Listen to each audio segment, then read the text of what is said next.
यहाँ आपको बताएं कि भारतीय तैयारों की मुसलसल तबाही की वजह भारत में बनने वाले इंजन हैं। बीबीसी की तहलका खेज रिपोर्ट सामने आ गई। बीबीसी की रिपोर्ट के मुताबिक इंडियन फिजाइया का एक लड़ाका तैयारा SU-30 जुमेरात की रात को कार्बी एंग्लोइंग के मकाम पर गिरकर तबाह हो गया। इंडियन एयरफोर्स ने स्क्वाड्रन लीडर अनोज और फ्लाइट लेफ्टिनेंट पोरेश दरागर की हलाकत की तस्दीक कर दी। SU-30 को इंडियन फिजाइया की रीढ़ की हड्डी तस्वुर किया जाता है। सखोई कंपनी का तैयारा हिंदुस्तान एरोनॉटिक्स लिमिटेड बेंगलोर और नासिक में बनता है।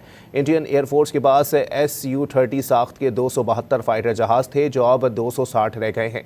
भारतीय दिफाई तज्जियाकार अहल बेदी ने आगाह किया है कि गुज़िश्ता 15 बरस में इंडियन फिजाइया के 1 दर्जन से जायद SU-30 जहाज क्रैश हुए हैं।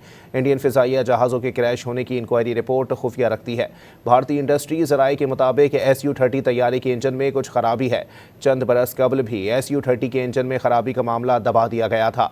इंडियन फिजाइया के गुज़िश्ता 50 बरस में तकरीबन 470 MiG-21 जंगी जहाज क्रैश हुए। भारतीय दिफाई तज्जियाकार राहुल बेदी के मुताबिक भारतीय MiG-21 के इंजन में भी खामियां थीं, लेकिन कभी इस बात को तस्लीम नहीं किया गया।